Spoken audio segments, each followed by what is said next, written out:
The Great Pyramid was the ultimate weapon of its time. Ancient leaders knew architecture did far more than provide shelter.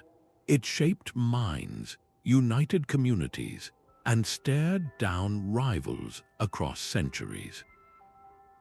This video will reveal the hidden psychological warfare coded into ancient stone, giving you the keys to see every ruin as its builder intended. How did a wall become a symbol of identity? Why did a temple forge unbreakable social bonds? By the end, you will understand the deliberate strategies that turned buildings into empires. What forgotten power do you think still sleeps in these ancient stones? Standing before a temple so vast it blots out the sun, you feel a profound shift within yourself. Your own body seems to shrink while the structure soars, a deliberate design to make you feel both insignificant and part of something immense. This was not an accidental effect. Ancient leaders were masters of this psychological play, using overwhelming scale to command awe and, ultimately, submission. But this was more than just intimidation. That shared feeling of wonder, that collective gasp in the shadow of a pyramid, forged a powerful bond among everyone who experienced it. You were not just looking at a symbol of your civilization, you were feeling it, and that emotional imprint created a deeper loyalty than any law could ever enforce. The very act of building these colossal projects was a masterstroke of social engineering. Imagine the thousands of citizens, not slaves as often depicted, but farmers and artisans contributing their labor. Hauling a single stone block for a pharaoh's tomb was backbreaking work, but it was also a shared sacrifice for a shared goal. This collective effort transformed a population of individuals into a unified workforce, a community with a single, monumental purpose. Your personal identity began to merge with the identity of the civilization you were helping to raise from the ground. You were no longer just a laborer. You were a builder of an empire. Modern archaeology gives us a startling window into the minds of those ancient citizens. Studies of the human brain show that encountering truly massive, awe-inspiring structures can trigger specific neurological responses. These are the same areas associated with reverence, trust, and a diminished sense of self. The rulers of old, without fMRI machines, intuitively understood this. They built environments that physically prompted feelings of loyalty and belonging. This psychological manipulation was a precise tool, carefully calculated to make people identify more strongly with their leader and their community than with any rival clan or neighboring kingdom. The stone was not just cut and placed, it was orchestrated to shape the human heart and mind, creating an unbreakable chain of wonder, effort, and shared identity that would outlast them all. That sense of shared identity, forged in awe and collective labor, needed a physical boundary to make it real. The first and most fundamental strategy was to build walls. These were not just piles of stone for defense. They were a declaration, a line drawn in the sand that said, "We are here and we are together." Think of the earliest cities like ancient Jericho, its famous walls rising from the desert. For the people living inside, those massive barriers did more than keep enemies out. They created a powerful psychological distinction between us, the protected, and them, the unknown. Your entire world, your safety, your community was defined by that immense encircling structure. You were not just a person, you were a citizen of this place, a member of the group within the walls. This physical boundary forced a profound interdependency. Everyone inside had a role in maintaining the wall's strength and manning its defenses.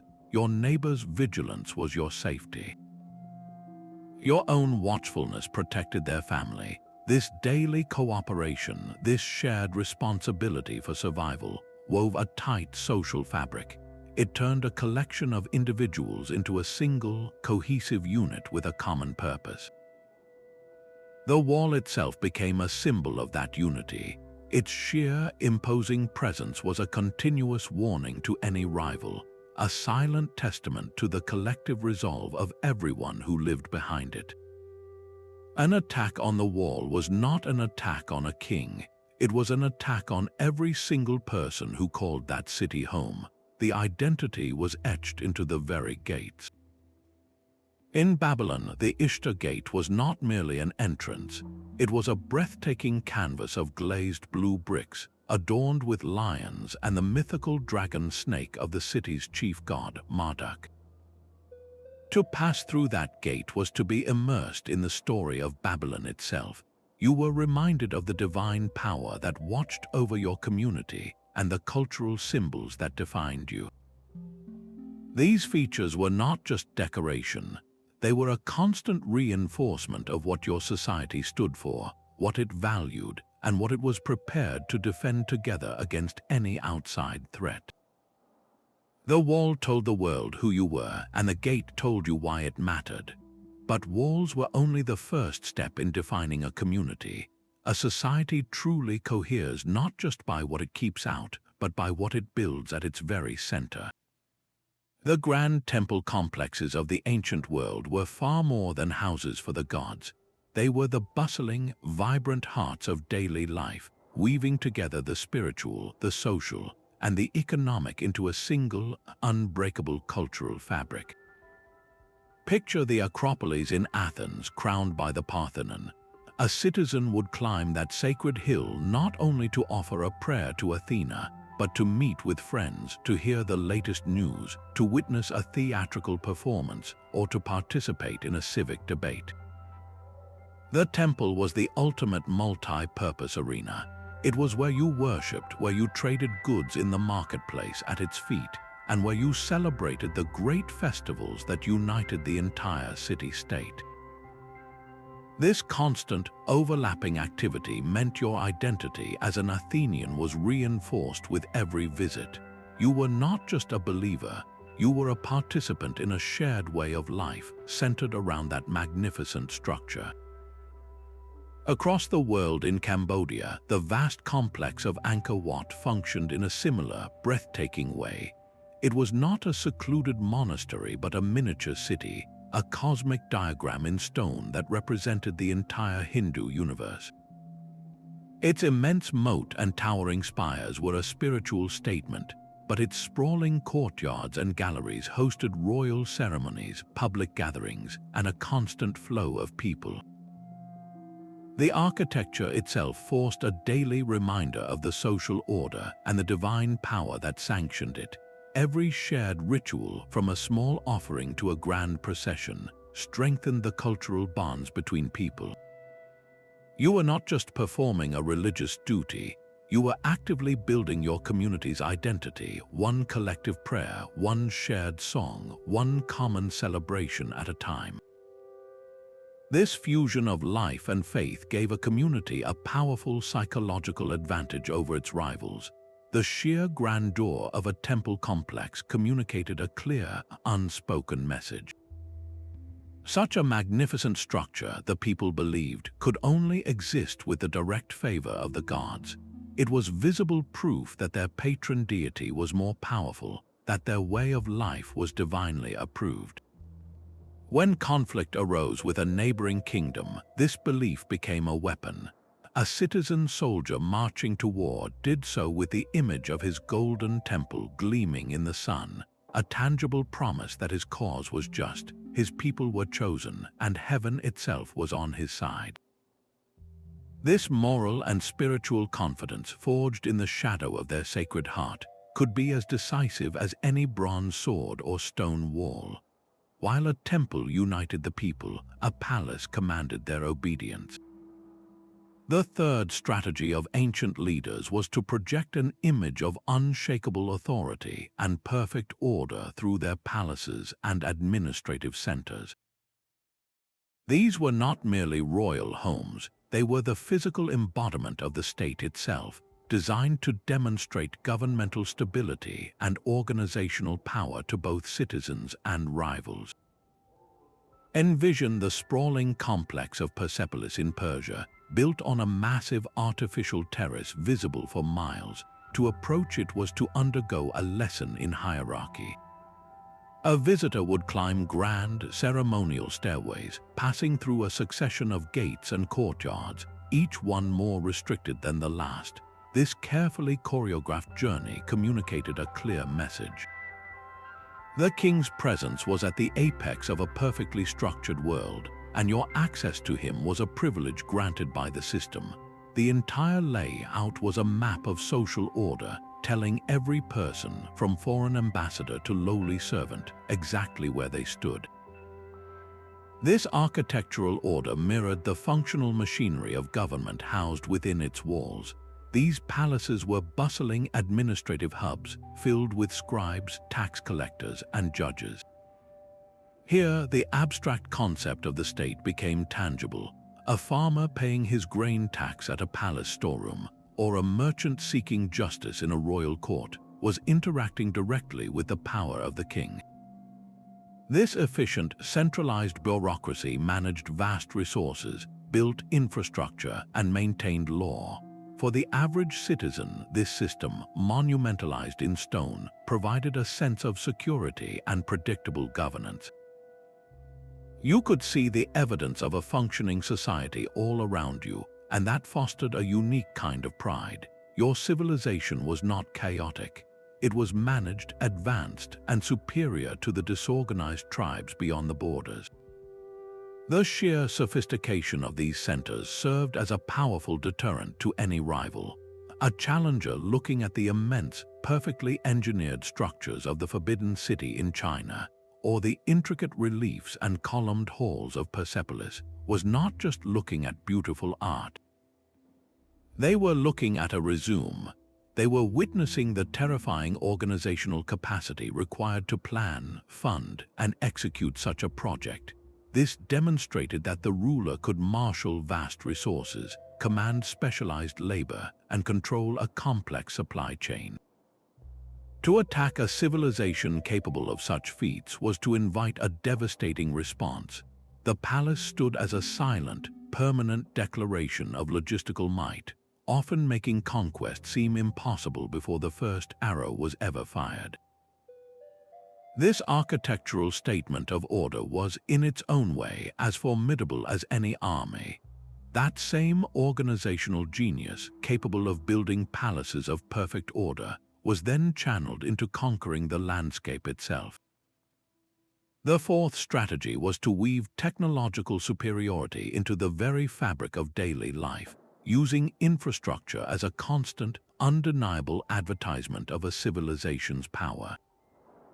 Nothing demonstrated this more powerfully than the Roman aqueducts. Imagine the psychological impact on a citizen or a visiting emissary from a rival tribe, seeing fresh water flowing through a stone channel high above a river valley. This was not magic. It was a deliberate, breathtaking display of engineering mastery, a daily reminder that your civilization could bend nature itself to its will. Structures like the Pont du Gard in France were far more than functional plumbing. They were three-tiered monuments of propaganda, standing as permanent proof of an advancement that neighboring societies could scarcely comprehend. This technological prowess provided immense practical benefits that directly fostered loyalty. The aqueducts fed public baths, magnificent fountains, and even private homes for the wealthy. For the average Roman, this meant access to clean water for drinking, cooking, and sanitation on a scale previously unimaginable. The public baths became social hubs, places for relaxation, business, and conversation, all made possible by the state's engineering marvel. This dramatic improvement in quality of life created a deep sense of gratitude and dependency. Your daily comfort, your health, your very social life were tied to the sophisticated system your leaders had built. Why would you ever support a rival chieftain who could offer you nothing but a muddy well? The true genius of this infrastructure lay in its silent demonstration of administrative power.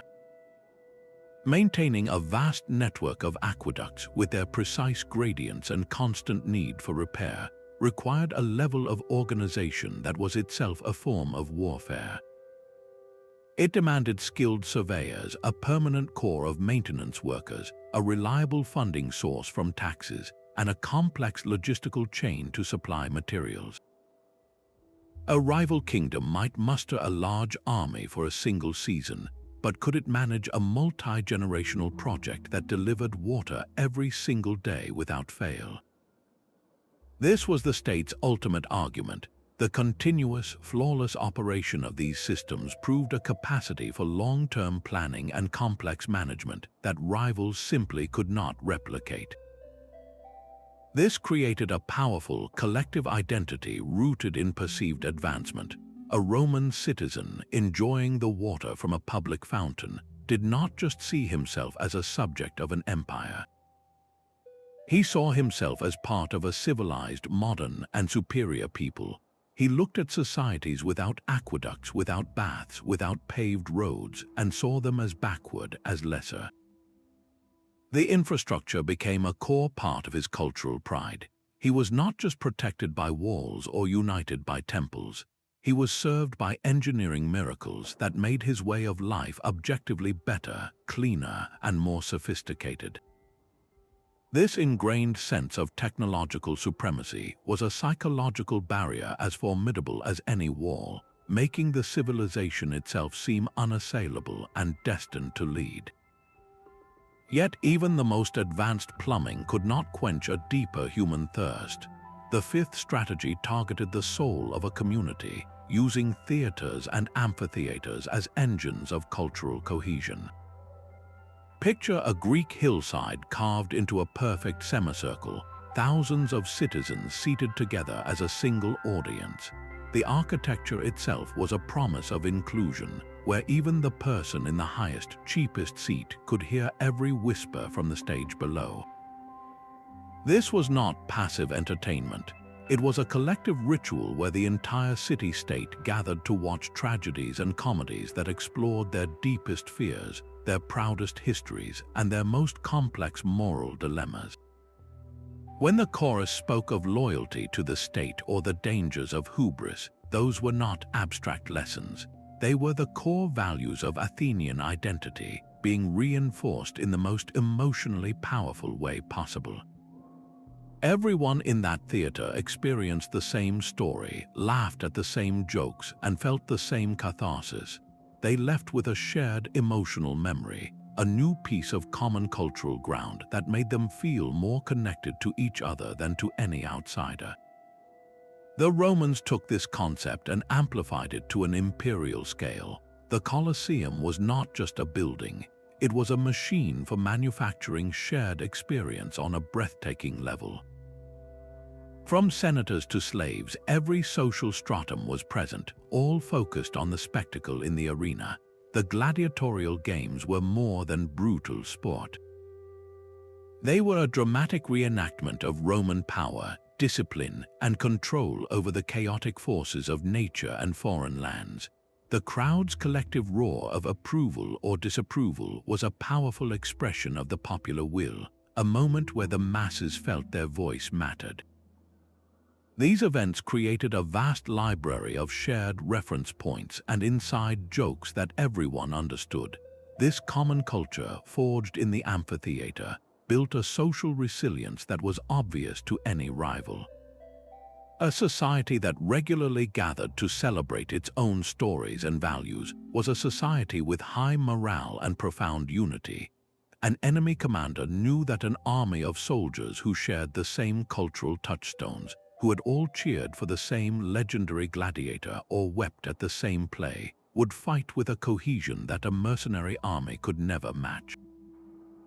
The amphitheater was a cultural crucible, and from it emerged a people forged into one.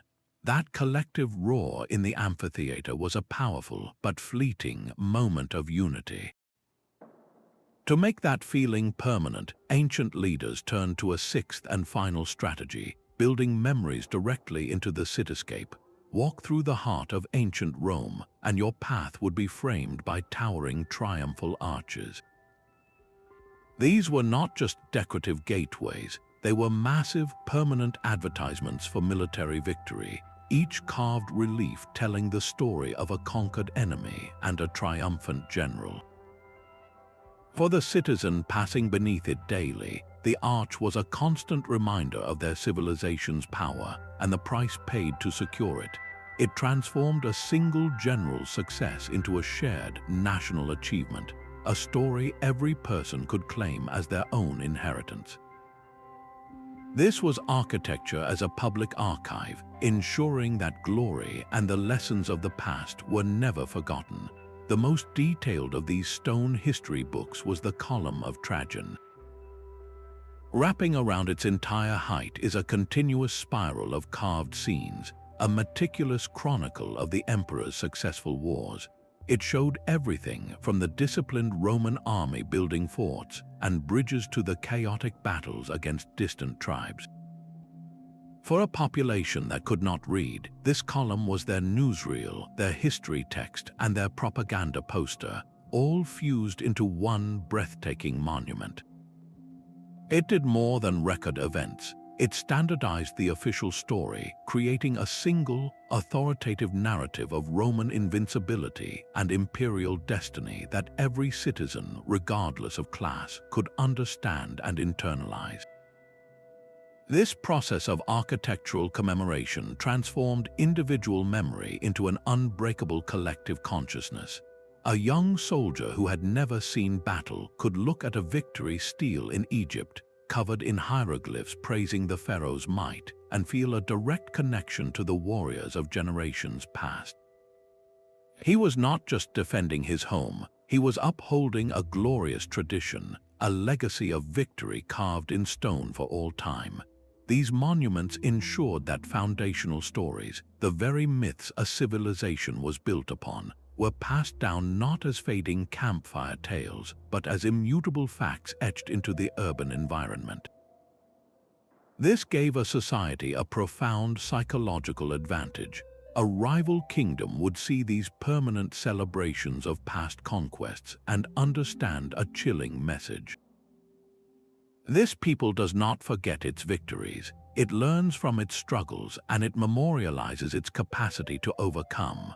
The resilience showcased in these stones was a warning that this civilization was not just strong in the present, but was built upon centuries of proven strength. The citizen, living daily among these testaments to endurance, came to see themselves as a link in a mighty chain. Their personal identity merged with the epic sweep of their people's history. They were the inheritors of a legacy worth any sacrifice to protect, a story written not on fragile parchment, but on the enduring walls of their own city.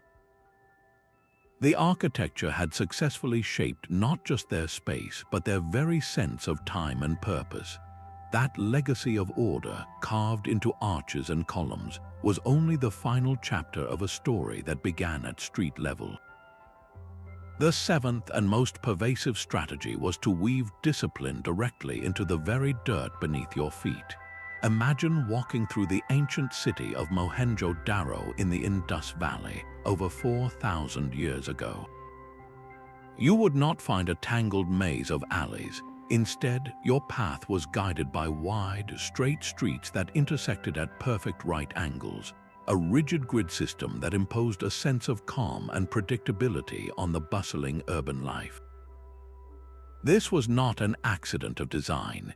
It was a deliberate statement that the civilization you lived in operated on rational, understandable principles, not on chaos or whim. For a citizen, this created a profound sense of security and confidence in the leadership. Your world was not random. It was planned, and that planning made you feel safe, efficient, and modern. This grid was a tool of immense practical power. In a Roman colonial town, those straight, broad avenues allowed legions to march swiftly from the city gates to the forum at its heart, a critical advantage during an uprising or an attack. The same streets that moved soldiers also moved goods with unparalleled efficiency, fueling a vibrant economy where merchants could easily find their customers.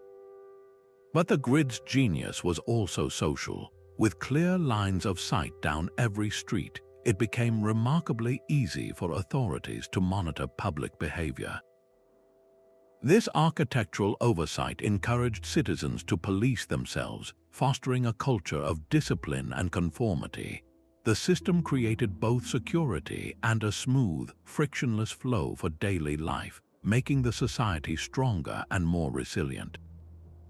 Living within this perfect geometry created a powerful psychological divide. A citizen of a gridded Roman city, stepping outside its walls and into a neighboring tribal settlement of winding, unpaved paths, would feel an immediate sense of superiority. Their own city was a testament to logic and control. The rival's village seemed haphazard, primitive, and disorganized. This contrast was not just aesthetic. It reinforced the community's self-image as inherently more civilized, more advanced, and simply better than those who lived beyond the reach of rational planning. The daily act of walking to the market, of taking the most direct route home, of living in a house on a predictable, numbered street, was a continuous, subtle lesson. It reinforced the core values of discipline, organization, and collective order that made the entire society function and outcompete its rivals. You were not just living in a city. You were inhabiting a machine for civilization, and every straight street was a cog in that magnificent, enduring machine. Those perfectly straight streets were just the beginning of a much grander design. The eighth strategy extended this discipline far beyond the city walls, using vast road networks to physically bind a territory together under a single, unifying will. A Roman soldier stationed in distant Britain, standing on a paved road that stretched in an unbroken line toward the southern horizon, held a tangible piece of his civilization's power right beneath his boots. This road was not just a path. It was a declaration that Rome's authority did not end at the last house in town. It reached across mountains and rivers, connecting the most remote outpost directly to the empire's beating heart. For the people living along its route, the road was a constant physical reminder that they were part of something immense and inescapable. This connectivity was the empire's lifeblood, and its primary purpose was control. The famous Roman roads, built with such precision that some are still used today, allowed legions to march at incredible speeds. A rebellion in one province could be met with a fully armed force in a matter of weeks, not months. This rapid response capability was a psychological weapon as much as a military one. News of an approaching army traveled just as quickly along those same roads, often discouraging revolt before it could even begin. The efficiency of movement also allowed for the ruthless extraction and redistribution of resources. Grain from Egypt could feed the legions on the Rhine. Taxes collected in Spain could pay for an aqueduct in North Africa. The entire empire functioned as a single, integrated machine, and the roads were its arteries. But these networks did more than move soldiers and taxes. They moved people and ideas, acting as a powerful force for cultural unification. A merchant from Gaul, traveling a safe and well-maintained road to sell his wares in Italy, would slowly absorb Roman customs, learn a few words of Latin, and see the same architectural styles repeated in every town. Over time, his distinct regional identity began to blend with a broader, imperial Roman identity. The road itself facilitated this exchange, homogenizing diverse cultures into a more manageable, cohesive whole. A shared language, shared gods, and shared laws could spread with the traffic, turning a collection of conquered tribes into a unified population. For any rival civilization, observing this integrated network was a sobering experience. They were not just looking at a few paths through the wilderness. They were witnessing a terrifying logistical capability. a society that could build and maintain thousands of miles of engineered roadway demonstrated a capacity for long-term planning, centralized administration, and resource mobilization that was simply overwhelming. It meant that in any conflict, this civilization could supply its troops indefinitely, reinforce them quickly, and project its power to the very edges of its territory without it fading. The road was a silent, permanent argument for the state's endurance and reach, making the prospect of challenging it seem not just difficult, but utterly futile. The landscape itself had been conquered and organized, leaving no room for rivals. These grand roads all converged on a single, vibrant destination, the marketplace. This was the ninth strategy, where architecture engineered not just awe or order, but pure, practical interdependence. In the heart of Athens, the agora was far more than a collection of merchant stalls. It was a sprawling, open square framed by grand colonnades, a government building, and temples. Here, a citizen could buy fish for his family's dinner, serve on a jury in a courthouse, listen to a philosopher debate the nature of justice, and then cast a vote on a new law, all within the same architecturally defined space. This fusion of commerce, politics, and daily social life made the agora the city's true living room, a place where your identity as an Athenian was constantly reinforced through every transaction and conversation. The constant flow of people and goods created a powerful web of mutual need. The potter relied on the farmer for food, the farmer needed the blacksmith to repair his tools, and the blacksmith depended on the miner for his ore. Your own prosperity was directly tied to the success of your neighbors. This economic interdependency, facilitated daily by the marketplace's design, gave everyone a vested interest in the community's overall stability and security. When a rival city-state threatened war, it was not an abstract political concept. It was a direct threat to your livelihood, to the customer who bought your pottery and the merchant who sold you grain. The architecture itself communicated this economic power. A visiting trader from a less organized society stepping into the Roman Forum would be immediately overwhelmed. He would see not a dusty field for barter, but a forest of marble columns, two-story basilicas housing banks and courts, and the grand rostra from which senators gave speeches. This was not just a place to do business, it was a monument to commercial sophistication.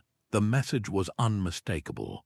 This civilization had the wealth, the organization, and the stability to engage in trade on a massive scale. To be a trading partner with Rome was to access unimaginable riches. To be its enemy was to be shut out of the most powerful economic network in the known world. This shared economic interest, forged in the bustling heart of the marketplace, created a unity that could override internal squabbles. A farmer and a craftsman might have little in common, but when a foreign fleet threatened the harbor, they both stood to lose everything. Their shared stake in the economic system, a system made tangible every day in the Forum, gave them a powerful, practical reason to stand together against any outside competition. The marketplace was more than a center of commerce. It was the engine of a collective survival instinct, proving that a society bound by mutual profit is one of the most resilient forces in history. That same economic web spun in the marketplace required a healthy populace to function, and ancient leaders had a brilliant architectural solution. Step inside the soaring, steam-filled halls of a Roman bath complex. Here, a senator, a soldier, a merchant, and a freed slave would all shed their social status along with their clothes, mingling together in the warm, communal waters.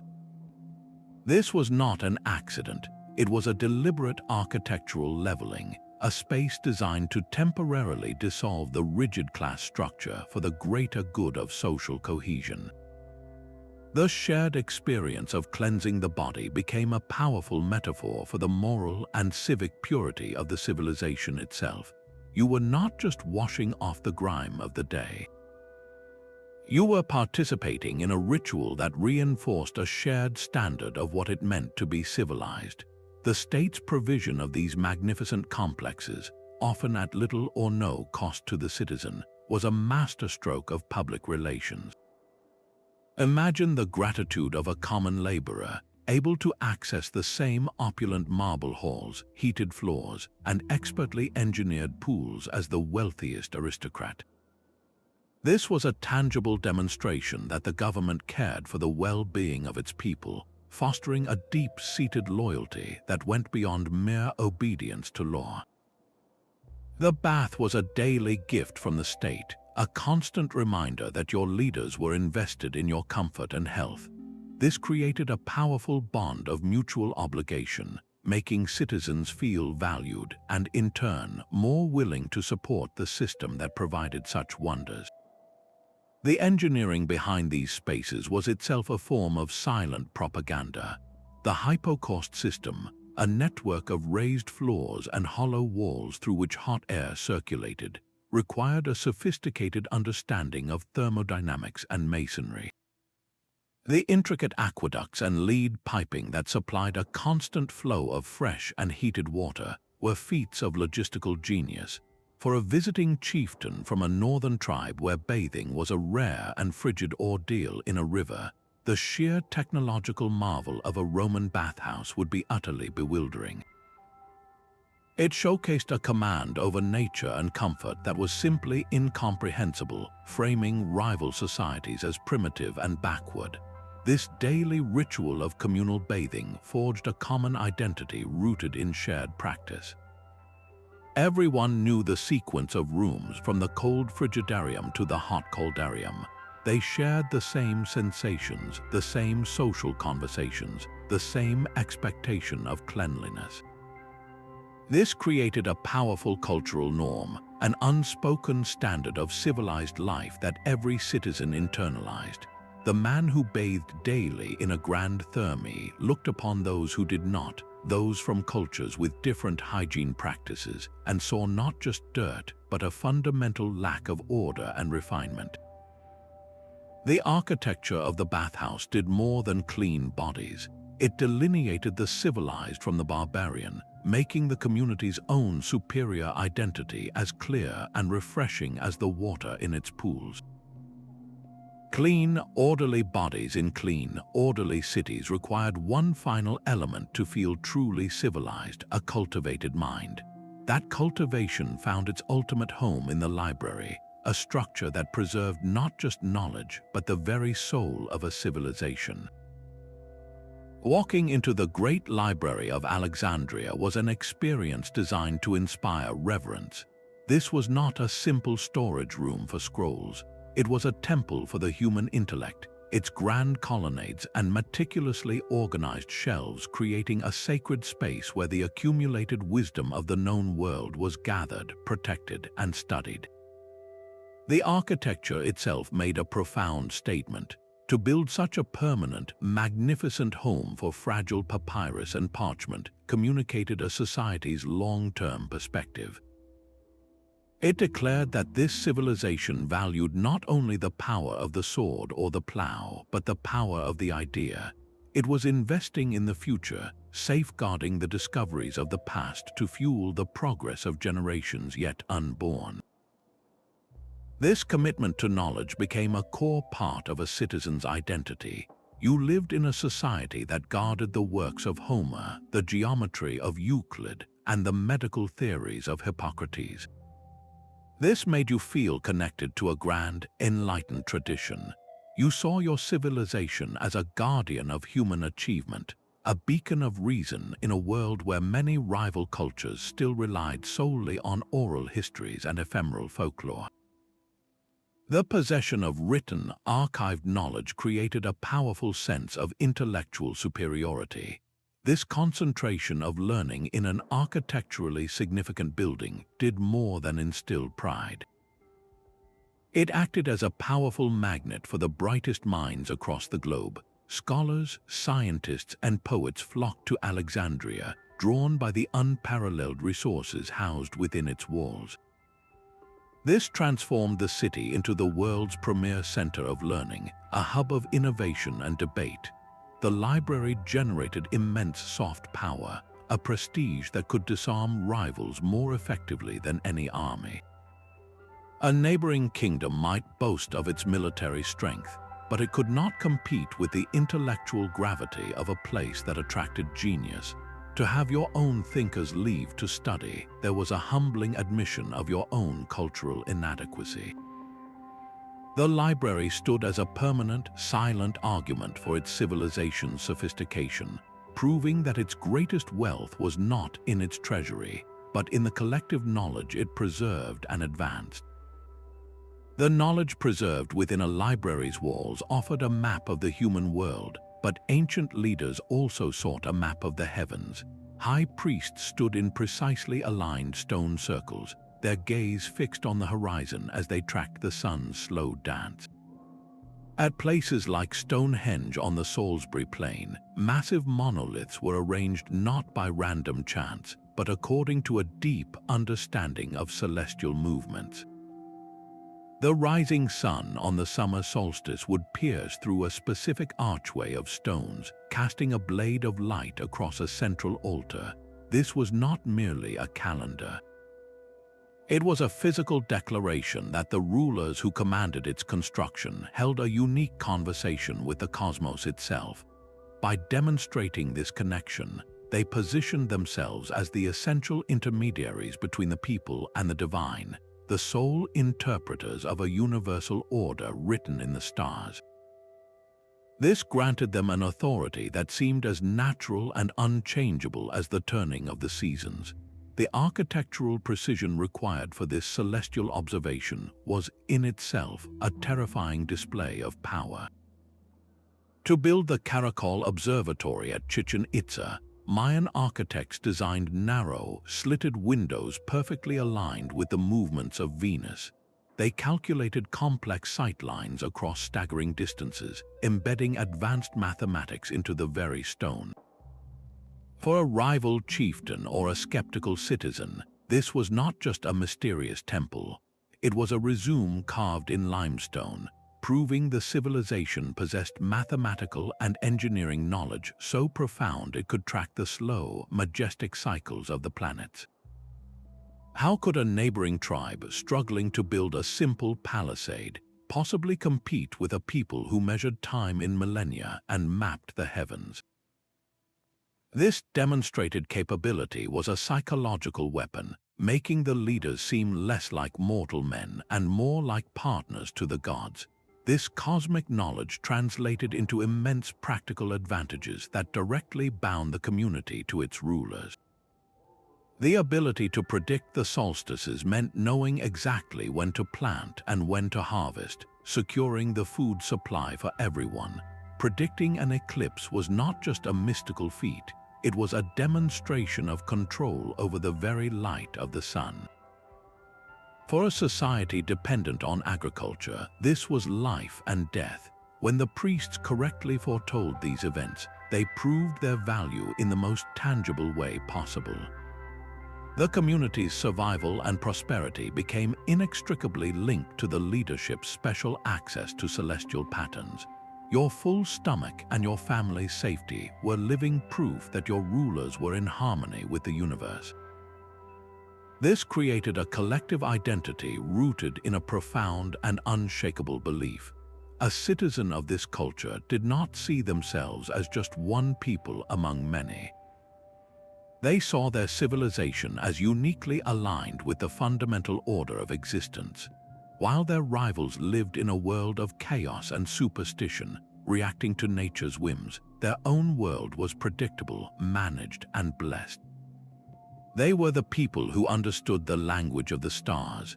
This cosmic connection became a core part of their cultural pride, a spiritual and intellectual superiority that no rival army could ever shatter. The observatory, standing silent and precise against the night sky, was the ultimate symbol of this identity, a constant reminder that their leaders, and by extension they themselves, held a privileged place in the cosmos. That same cosmic authority, written in the alignment of stones, demanded a face everyone could see. Colossal statues became the 13th strategy, turning abstract power into an unforgettable physical presence. The Great Sphinx of Giza, with its lion's body and pharaoh's head, was not just a guardian of the plateau. It was a permanent fusion of royal authority and primal strength, carved from the living rock of the desert itself. For a citizen or a traveler, its immense, weathered face staring eternally toward the horizon was a constant assertion of the civilization's age and endurance. You did not need to read hieroglyphs to understand its message. This land and the people who belong to it are protected by a force as timeless as the stone beneath your feet. These monuments transformed the very landscape into a symbol. The Colossus of Rhodes, a bronze giant straddling the harbor entrance, did more than celebrate a military victory. It fundamentally altered the experience of arriving. Every ship, whether a humble trading vessel or a potential enemy warship, had to sail between the statue's legs, passing from the open sea into a space dominated by this human-made titan. The act of entry became an act of submission to the symbol. It imprinted the city's power and identity onto the consciousness of every visitor before they even stepped ashore, a psychological conquest achieved through sheer scale. The creation of such a statue was itself a terrifying display of capability. To cast a figure over 100 feet tall in bronze required not just artistic genius, but a staggering mobilization of resources. It meant controlling mines for copper and tin, fueling massive furnaces for weeks, and coordinating teams of engineers, sculptors, and laborers for years. A rival kingdom looking upon the Colossus was not just seeing a big statue. They were witnessing a civilization that could afford to turn vast wealth into a permanent symbol, that had the technical skill to execute a project most would deem impossible, and that possessed the organizational will to see it through to the end. This was a demonstration of power far more eloquent than any threat. The landmark became woven into the daily life of the people, a farmer guiding his oxen by the Sphinx, or a Rhodian sailor using the Colossus to navigate into his home port, experienced their community's identity not as an abstract idea, but as a tangible part of their world. These symbols served as focal points for pride and practical navigation, their familiar silhouettes offering both comfort and a sense of belonging. Their endurance across generations created a profound temporal continuity. A grandfather, a father, and a son would all look upon the same immense face, sharing that visual touchstone. This created an unbroken chain of collective memory, making the civilization itself feel as permanent and unchanging as the monument that defined its skyline. Against such a backdrop, rival kingdoms and fleeting empires seemed like temporary disturbances, brief shadows passing over a face of stone that had seen centuries come and go. Even the most imposing statue was a human creation, but the 14th strategy drew power directly from the earth itself. Ancient leaders learned to weave their architecture into the very fabric of the landscape, transforming natural wonders into sacred anchors for community identity. At Delphi in Greece, the sanctuary was not built on a random hilltop. It was carefully placed at the foot of Mount Parnassus, wrapped around a sacred spring and a fissure in the rock that was believed to emit prophetic vapors. The temples and treasuries were magnificent, but their true power came from their symbiotic relationship with these natural features. The architecture enhanced the site's inherent mystery, framing the spring and the chasm as the literal center of the world, a place where the divine will whispered from the stones themselves. This brilliant integration allowed the ruling priests to position themselves as the sole interpreters of this terrestrial power, claiming a unique and unassailable connection to the local gods. The community's identity became inseparable from this specific, enchanted location. They were not just Greeks, They were the people who lived in the shadow of the world's navel, the guardians of a prophecy that shaped the fate of nations.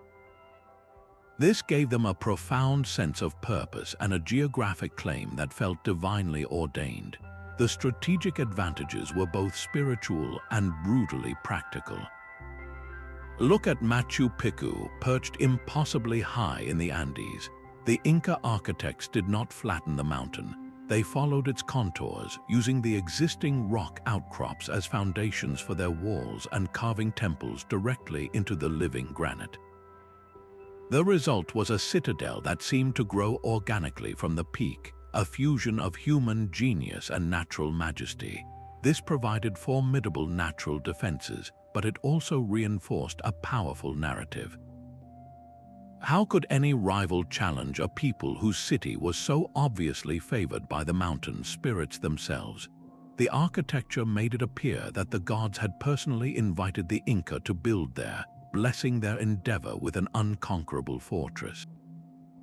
This deep attachment to an enhanced natural site created a bond between people and land that was almost unbreakable. A community that believed its sacred grove was the dwelling place of its founding deity, or that its mountain spring held healing powers granted by a patron god, would defend that territory with a ferocity that went beyond politics or economics. They were defending the physical manifestation of their beliefs, the very source of their cultural soul. This was not just a piece of land to be conquered. It was a covenant written in stone and stream, a divine partnership that made their identity as permanent as the mountains they called home. High on an Athenian acropolis, the very air felt different. A city built upon such a summit did more than just look down on the surrounding plains. It made a statement carved into the landscape itself, a declaration that this community was literally above all others. The climb to reach it was a physical ordeal, a winding path that separated the dedicated citizen from the casual visitor or potential enemy. With every step upward, you left the ordinary world behind, entering a rarefied space of gods and government. This difficult ascent was a constant, subtle reinforcement of your own status. You belonged here, you had earned this view. For an outsider, that same climb was a humbling reminder of their own exclusion from this elevated society. The architecture of the approach was a filter, ensuring only the worthy could enter the heart of the community. From these commanding heights, the citizens enjoyed a panoramic view of their domain. This was not merely a beautiful vista, it was a strategic tool. You could see the dust cloud of an approaching army from miles away, or monitor the progress of ships bringing trade and news. This uninterrupted sightline provided a profound sense of security, but it also offered a psychological advantage. Looking down on the world from such a perch naturally fostered a feeling of oversight and control. You were not just living in a city, you were standing watch over your civilization, a guardian with a god's eye view of everything that mattered. This shared perspective, available to everyone who lived within the citadel's walls, created a collective sense of responsibility and superiority. You and your neighbors saw the same threats and the same opportunities, binding you together in a common, vigilant purpose. The sheer act of building a magnificent city on a rugged hilltop was itself a terrifying resume. It demonstrated a level of determination and engineering skill that lesser cultures could not match. To haul massive blocks of marble up steep inclines, to carve foundations directly into the bedrock, to create a stable, thriving metropolis where nature itself seemed to resist it, all of this shouted a civilization's capability. A rival chieftain looking up at the gleaming white temples of the Acropolis was not just seeing beauty, he was witnessing a people who had conquered the land itself, who refused to be limited by geography. This was a display of raw will, proving that no challenge was too great for their collective effort. The city's location was a permanent argument for its own inevitability and permanence. Living in this rarefied air, citizens developed a dual identity, both literal and figurative. They were physically above the fray, safe behind their walls while the rest of the world toiled on the plains below. This security bred a unique form of confidence, a belief in their own divine favor and inherent superiority. The community's shared experience was one of elevation, both in altitude and in status. This collective identity, forged in the thin air of a mountain stronghold, was incredibly resilient. They were not just a people, they were the high people, the chosen, the protected. When you look down on the world every single day, you come to believe in your very bones that you are destined to lead it. How could any rival staring up from the lowlands ever hope to shake that unshakable conviction? High above the world, a civilization declared its permanence not just for the living, but for the dead as well. The most profound architectural strategy looked beyond a single lifetime, building for an eternal legacy. Elaborate tomb complexes like the pyramids of Giza or the sprawling mausoleums of Chinese emperors were far more than royal graves. They were permanent bridges meticulously constructed to connect the past, present, and future into a single, unbreakable chain of identity. By devoting immense resources to these eternal homes, a civilization made a bold statement about its values. It declared that honoring ancestors and ensuring their legacy was a core societal duty, a value that set them apart from rivals who might see death as a final end. This was architecture as a covenant with time itself. The sheer scale of these projects required a breathtaking capacity for long-term planning. Constructing the tomb of the first emperor of China with its terracotta army of thousands of individualized soldiers was not the work of a single reign. It demanded a vision that stretched across generations, with master architects and countless laborers working for decades toward a goal only the emperor's descendants would truly see completed. This demonstrated an organizational power that was simply overwhelming. A rival kingdom could muster an army, but could it coordinate a multi-generational project that served no immediate practical purpose other than to honor a single man's memory? This was the ultimate display of a civilization's confidence in its own endurance. It proved the state could think in centuries, not just in seasons. For the average citizen, these monumental tombs became anchors for their entire cultural identity. A farmer living in the shadow of a pyramid did not see it as a distant pharaoh's vanity project. He saw it as the house of a god-king who was now an eternal part of the landscape, a permanent protector of the land. He and his family were part of the civilization that built such marvels. This transformed his sense of place in the world. He was not a temporary occupant of a piece of territory. He was a living link in an endless chain, a steward of a legacy that began with his ancestors and would continue with his descendants. His personal story was now interwoven with the epic saga of his people, a story set in stone for all time.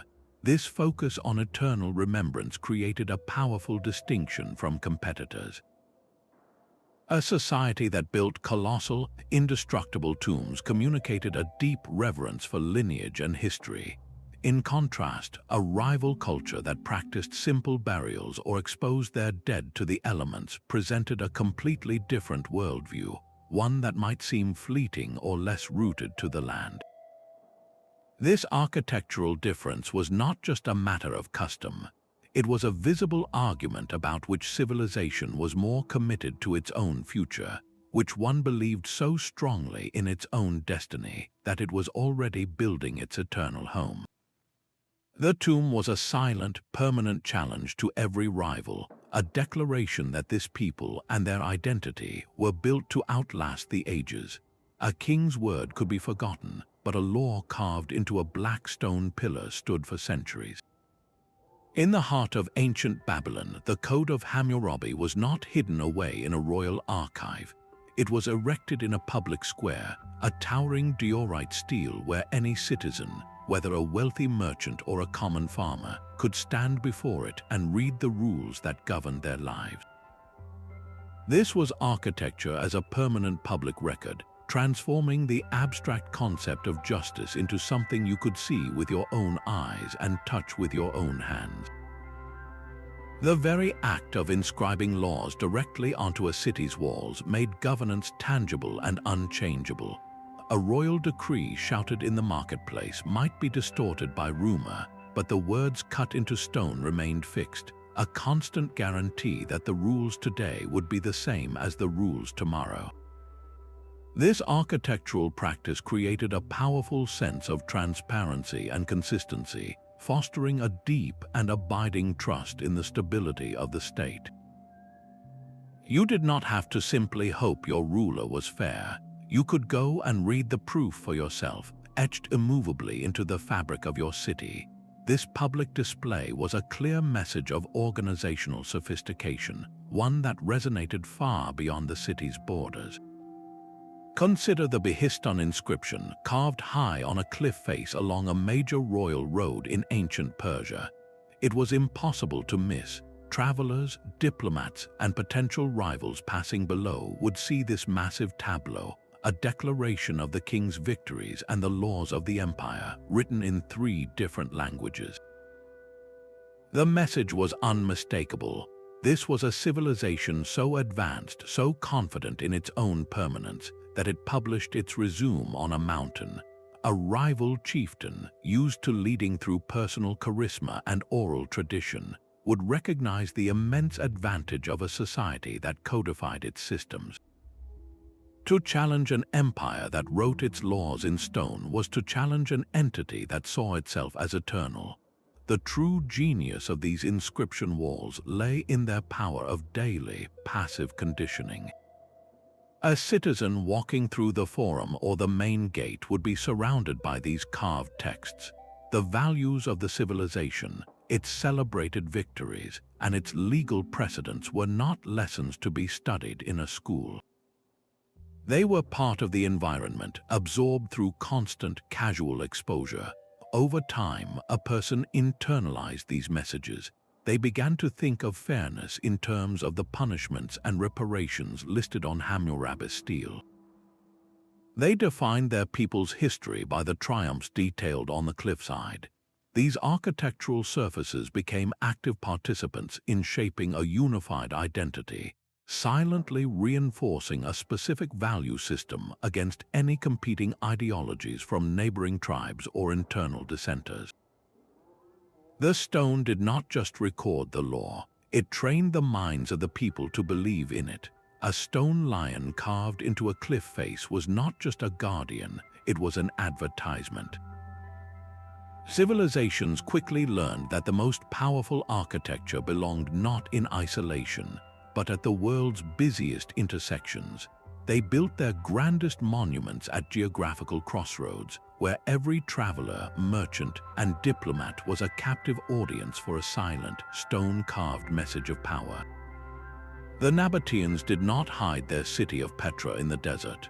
They placed it directly on the incense trade route, forcing every caravan to pass through a narrow, winding canyon that suddenly opened onto a breathtaking view of the treasury, its facade glowing in the sun.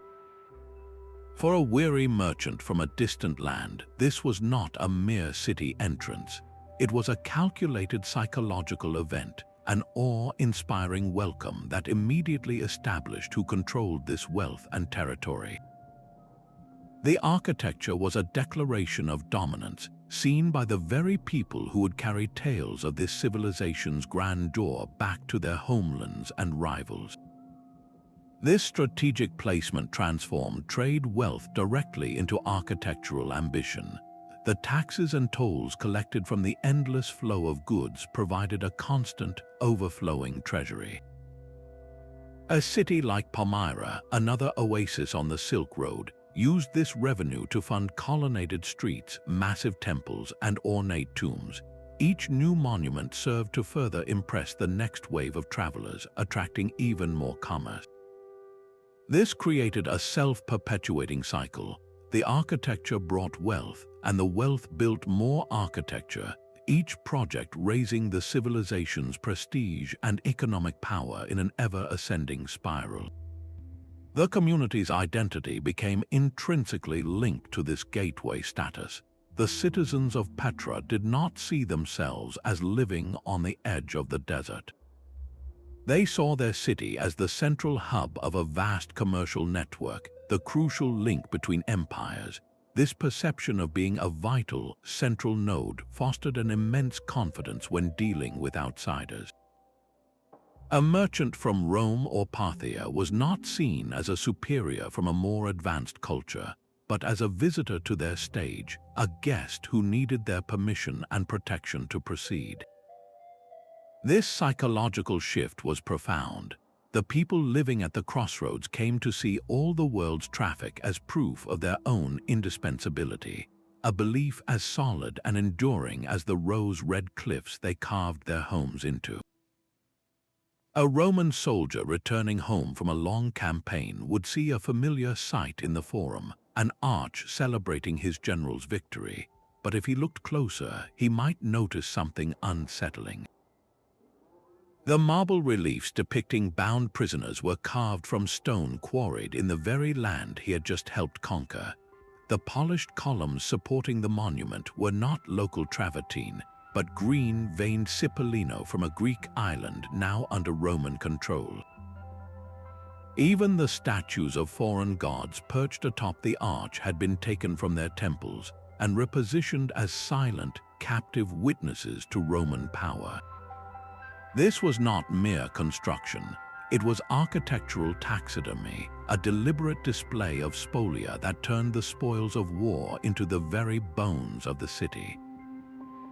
The practice sent a chillingly efficient message. The victor was not just powerful enough to defeat you, they were practical enough to strip your most sacred symbols and reuse them as common building material, erasing your identity and writing their own story over the rubble of yours. For the citizen, this created a landscape of constant, passive conditioning. Walking through the city was like strolling through an open-air trophy hall. Every reused column capital, every inscribed stone from a raised city wall, was a permanent reminder of their civilization's relentless, assimilating power. It bred a deep-seated confidence, a belief that every rival, no matter how proud, would eventually be broken down and absorbed into the Roman machine, their proudest achievements reduced to mere decoration. This architectural recycling was the ultimate psychological victory, making the conquered complicit in their own erasure and warning every future challenger of the same fate. A desert traveler dying of thirst would see a stepwell not as a building but as a miracle. These immense, inverted temples carved down into the Indian earth were far more than sources of water. They were breathtaking declarations of a civilization's victory over aridity itself, descending the long, cool staircases past intricately carved pillars. A person was participating in a daily ritual that reinforced a core truth. Their society possessed the knowledge and will to reach deep into the ground and command the most essential element of life to appear. This was architecture as a direct answer to the sun's tyranny, a permanent promise of survival carved in stone. The engineering behind Persia's Qanat systems was even more profound. These were underground channels, sometimes stretching for miles, that tapped into mountain aquifers and guided water through a gentle, gravity-fed slope to the arid plains below. Building one required an almost supernatural understanding of hydrology and surveying. Teams of workers dug vertical access shafts at precise intervals, removing the earth and lining the tunnels, all while maintaining the perfect gradient to keep the water flowing without breaking the surface. For a rival tribe reliant on seasonal rains and muddy pools, this was not just an impressive project, it was a form of magic, a demonstration of a knowledge so advanced it bordered on the divine. The civilization that built Qanats did not just live on the land, It rewrote the land's most fundamental rules. This mastery created an unbreakable bond of dependency and loyalty. A farmer whose fields were fed by a Khanate knew that his family's survival and the entire village's prosperity was tied to this single, magnificent system. He owed his full barns and healthy children not to luck or the gods alone, but to the administrative genius that had planned the Khanate and the skilled engineers who maintained it. Why would he ever betray a state that guaranteed such a foundational need?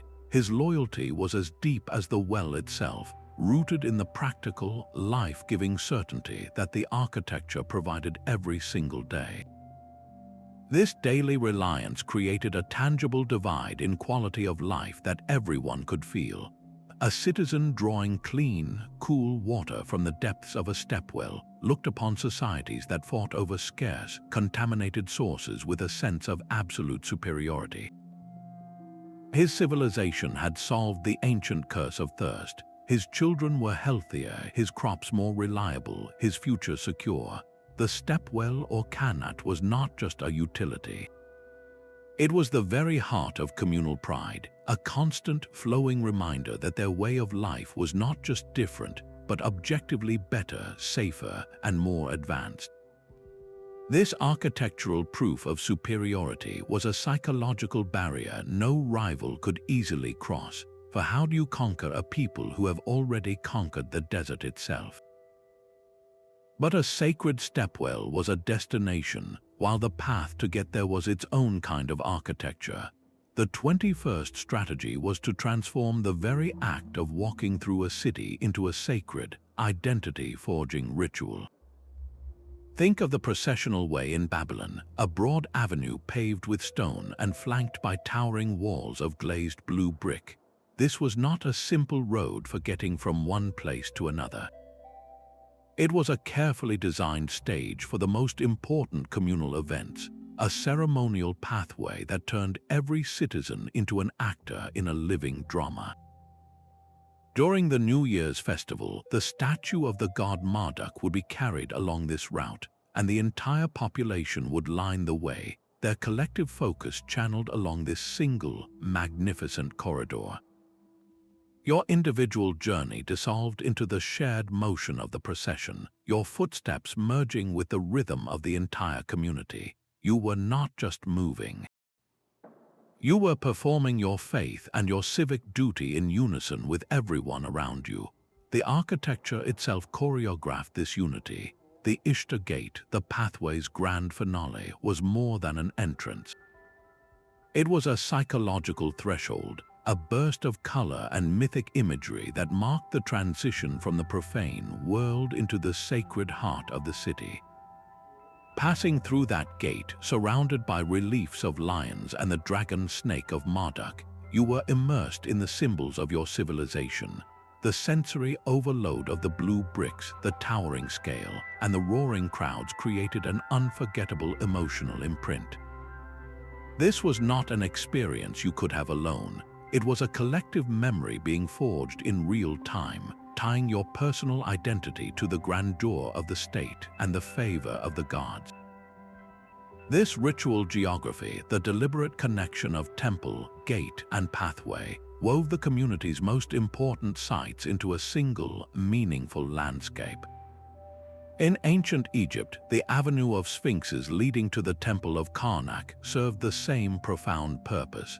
The long, repetitive line of identical statues created a hypnotic rhythm for the festival processions, guiding the priests and the people toward the inner sanctum. The architecture enforced a specific sequence of movement and emotion, building anticipation with every step. You knew you were part of a tradition that had unfolded along this exact route for centuries, linking you directly to your ancestors. This created a powerful sense of temporal continuity, making the civilization itself feel eternal and unchanging. For any rival power, observing this kind of deeply ingrained ritual cohesion was a sobering sight. A society that could coordinate its entire population in these elaborate, emotionally charged public ceremonies was demonstrating a frightening level of social control and shared purpose. An enemy commander knew that an army drawn from such a community would fight with a conviction that went beyond mere orders. They were defending a way of life, a set of traditions, and a shared spiritual identity that was physically mapped onto the streets they walked every day. The ceremonial gateway was not just a beautiful monument, it was the starting line for a unity that could outlast any siege. A city's true strength was measured not by its temple spires, but by the depth of its grain stores. Beneath the palace of Knossos on Crete, vast circular pits sunk deep into the earth, their plastered walls cool and dry, preserving a kingdom's worth of barley, olive oil, and wine. These were not hidden cellars, they were public architecture, a visible promise carved into the ground itself. For the citizen delivering their annual tax of grain, seeing it poured into these immense, organized reserves was a profound relief. It was tangible proof that the state was looking ahead, that it could shield them from a single bad harvest or a sudden drought. Your personal anxiety about tomorrow's meal was quieted by the sheer, silent bulk of the communal larder. This architectural foresight transformed the government from a distant authority into a direct guardian of survival, earning a loyalty born of practical necessity. The psychological impact of this security cannot be overstated. Walking past the massive, fortified granaries of Harappa in the Indus Valley, a person felt a unique kind of confidence. They lived in a civilization that had tamed time itself, that could smooth out the brutal cycles of feast and famine into a predictable, manageable rhythm. This created a collective identity rooted in resilience. You were not just a member of a powerful tribe, you were part of a system, a sophisticated machine for enduring the world's unpredictability. This shared sense of being protected, of having a buffer against disaster, forged a powerful communal bond. You and your neighbors were all beneficiaries of the same architectural life insurance policy, and that shared stake made the entire society more cohesive and stable. For any rival kingdom, these storage complexes were a chilling sight. A besieging army camped outside the walls would watch in frustration as months dragged on, yet the city's gates remained shut, its people fed from reserves they could not see but knew were there. The architecture itself became a weapon of attrition. It demonstrated an administrative capacity for census-taking, for calculating caloric needs, and for managing a logistics network that could fill those pits year after year. A chieftain whose people lived hand to mouth could not hope to compete with a civilization that planned in decades. The granary was a silent declaration that this society understood time as a resource to be managed, and that it possessed the discipline to outwait any crisis. This architectural manifestation of abundance became a core part of the community's self-image. They were the people of the full granary, the safe harbor in a hungry world. Their identity was intertwined with this visible security, a daily reminder that their collective effort and their leaders' foresight had built a fortress not just of stone but of sustenance. How could any outside threat truly shake a people who had already defeated hunger itself? A lion carved into a palace gate was never just a lion. It was a message, a warning, and a promise, all frozen in stone. Ancient leaders covered their structures in a dense tapestry of symbols, turning every wall and pillar into a page from a cultural instruction manual. The intricate carvings on a Mayan temple staircase did not simply depict a king. They told a complex story of divine ancestry, military triumph, and cosmic order, a narrative repeated in the patterns of a mosaic floor or the stained glass of a cathedral. For the citizen, this visual language was inescapable. Walking through the city was like moving through an illustrated book where the same lessons of loyalty, piety, and hierarchy were told again and again. This constant, passive exposure trained the mind. You did not need to consciously study the carvings. Their messages, through sheer repetition, seeped into your subconscious, shaping your understanding of what your society stood for and what it expected from you. The sophistication of this artistic program was a powerful argument for cultural supremacy. A visiting emissary from a neighboring tribe whose own buildings were plain and unadorned would be overwhelmed by the visual complexity. The sheer number of skilled artisans required, the mastery of materials, and the coherent symbolic system all screamed one thing: this is not a barbarian camp. This is a refined civilization. The architecture itself drew a stark line between the cultured and the primitive, making the community's perceived superiority feel as solid as the marble bearing the carvings. This created a powerful form of insider knowledge among the citizens. You and your neighbors could look at a specific repeating motif on a temple frieze and understand its meaning. You knew the story of the hero it represented or the god it honored. An outsider, however, would see only a pretty pattern. This shared visual literacy forged a silent bond among community members, a common cultural frame of reference that instantly distinguished who belonged and who did not. You were part of the group that could read the walls, and that knowledge itself became a core part of your identity, setting you irrevocably apart from those who could not decipher the symbols of your power. A roar from 70,000 throats shakes the very stone beneath your feet, a wave of sound focused inward by the perfect curve of the arena. The Roman Colosseum was a masterwork of controlled chaos, a colossal pressure valve for the entire empire. Its architecture did not just host spectacles, it engineered them, transforming the raw, volatile energy of the masses into a powerful, unifying force. Every tiered seat, every vaulted corridor, and every massive awning was designed with one purpose: to safely contain the passions of a population that could otherwise boil over into unrest. By giving people a sanctioned space for collective emotional release, from the thrill of a chariot race to the tension of a gladiator's final stand, the state channeled that energy into a shared memory. You did not just watch the games, you experienced them alongside every person in that vast bowl, and you left with a common story that bound you tighter to your community. The genius of these structures lay in their invisible engineering. Greek theaters were carved into hillsides not for beauty alone, but for perfect acoustics, allowing a whisper from the stage to reach the highest seats. The Colosseum's complex system of stairwells and vomitoria could empty its entire audience in minutes, a breathtaking feat of crowd management that prevented the very stampedes it was designed to inspire.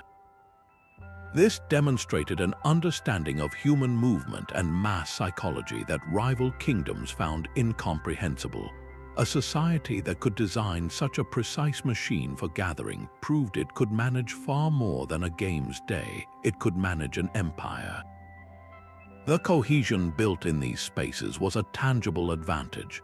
A community that regularly gathered for these intense, regulated collective experiences developed a higher degree of social trust and shared identity. The soldier in the front row and the merchant in the upper tier both cheered for the same team, felt the same collective gasp, and shared the same inside jokes for weeks afterward. This created a cultural resilience that was obvious to any outside observer. An enemy knew that an army drawn from a people who played together so spectacularly would also fight together with an unbreakable spirit. The amphitheater was more than a place for games. It was a crucible where the very soul of a civilization was forged in the heat of shared emotion. A traveler journeying from the deserts of Syria to the coast of Spain would find the same building waiting in every major town.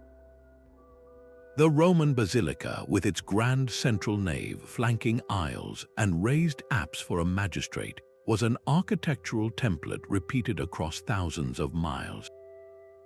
Its form was instantly recognizable, a physical anchor of imperial authority in a sea of diverse local cultures.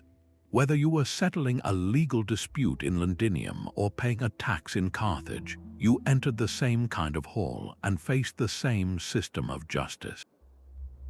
This architectural consistency created a powerful psychological comfort, a promise that the rules you lived by in one province would be the same in the next. The state was no longer an abstract idea whispered by a distant emperor. It was a familiar space you could walk into, a predictable structure that made the sprawling, chaotic empire feel manageable and unified. This replication was a breathtaking feat of administrative power. To standardize a building plan across a continent required more than just skilled architects. It demanded a centralized bureaucracy capable of producing and distributing detailed plans, training local builders in Roman techniques, and supplying standardized materials like specific types of mortar or roof tiles. A rival chieftain whose influence might fade a day's walk from his own village would see these identical basilicas rising in conquered territories and understand a terrifying reality. This civilization could project its organizational will not just through armies, but through blueprints, creating a network of governance as robust and repeating as the links in a legionary's chainmail. The visual branding was inescapable. Just as you recognize a global company's logo today, a subject of the empire recognized the form and function of its administrative architecture. The repeated facade of a Chinese magistrate's compound, with its specific gate and courtyard sequence, communicated a clear hierarchy and process to everyone who approached, from a peasant to a noble. This architectural sameness actively suppressed local rivalries and separatist tendencies. Why would you give your loyalty to a minor local lord when the true, enduring power resided in that familiar, imposing building in the city center, a structure that represented a system vast enough to replicate itself endlessly? Your expectations of fairness, order, and law became tied to that imperial brand, strengthening your identity as a Roman or a Han Chinese above all other affiliations. The stone had taught you to think as part of an empire. Your own home was a constant reminder of your place in the world. In the shadow of Teotihuacan's massive pyramids, the city's residential districts were meticulously planned, but not for equality. The Avenue of the Dead was lined with the spacious, ornate palaces of the elite, their walls adorned with vibrant murals and their rooms arranged around tranquil courtyards. Just a few blocks away, cramped, single-room apartments housed the laborers in dark, windowless compounds. You did not need a royal decree to understand the social order. You saw it every time you walked from your own modest dwelling to the market, passing the grand homes of the priests and officials. This architectural variation was not accidental chaos. It was a deliberate, physical map of the social hierarchy, making abstract class distinctions as solid and real as the stone beneath your feet. This tangible stratification provided a strange kind of stability. When your position in society is physically manifested in the size of your home and the ornamentation on your doorway, it begins to feel less like an arbitrary assignment and more like a natural, unchangeable fact of life. The system felt permanent, and that perceived permanence discouraged upheaval. Yet this architecture of inequality also fueled a powerful social engine, aspiration. A craftsman living in a simple home could look at the sprawling compound of a successful merchant and see a visible, achievable goal. The very design of the city created a ladder, with each rung represented by a different quality of housing. This gave people a reason to work within the system, to strive for a better life as defined by the civilization itself, further reinforcing the social structure from within. For the community, this residential order became a point of pride. A citizen of Pompeii, showing a visitor from a tribal village the varied homes from the elegant domus with their indoor gardens to the simple insulae apartments, was showcasing his society's complexity. He was demonstrating that his civilization was sophisticated enough to provide not only grand temples and baths, but also a structured, predictable daily life for everyone, according to their station. This architectural manifestation of social order made the entire civilization feel more advanced, more organized, and simply more civilized than any rival culture where chieftains and commoners might live in similarly crude huts. Your house was not just your shelter, it was your designated cell in the great, enduring hive of your society, a constant, quiet lesson in where you belonged and what you could aspire to become. After exploring the homes that mapped a social hierarchy, we can now see the complete picture. These were not random acts of construction. They were the calculated moves of ancient leaders who acted as master psychologists. They understood that a shared identity is the most powerful force a society can possess, and they knew exactly how to build it stone by stone. Every wall that defined an us versus them, every temple that connected the community to the divine, and every road that bound a territory together was a deliberate tool. These structures forged a collective consciousness, a unified sense of purpose that made a group of individuals into an unbreakable civilization. The grandest pyramids and the humblest standardized houses all served this single, overarching goal: to demonstrate an undeniable superiority to every rival on the horizon. The true legacy of these builders is that their stone narratives have outlasted them by millennia. Long after their empires turned to dust, the ruins continue to whisper their stories, shaping the identities of the people who live among them and the archaeologists who seek to understand them. So the next time you stand before an ancient ruin, do not just see a collapsed building. See the fossilized remains of psychological warfare and community formation. Recognize the deliberate strategies etched into every weathered block. If these insights have changed how you see the ancient world, consider how the architecture around you today, from soaring skyscrapers to planned public squares, continues to shape your own identity and sense of belonging. We would love to hear which of these ancient architectural strategies you find most compelling. Share your thoughts in the comments.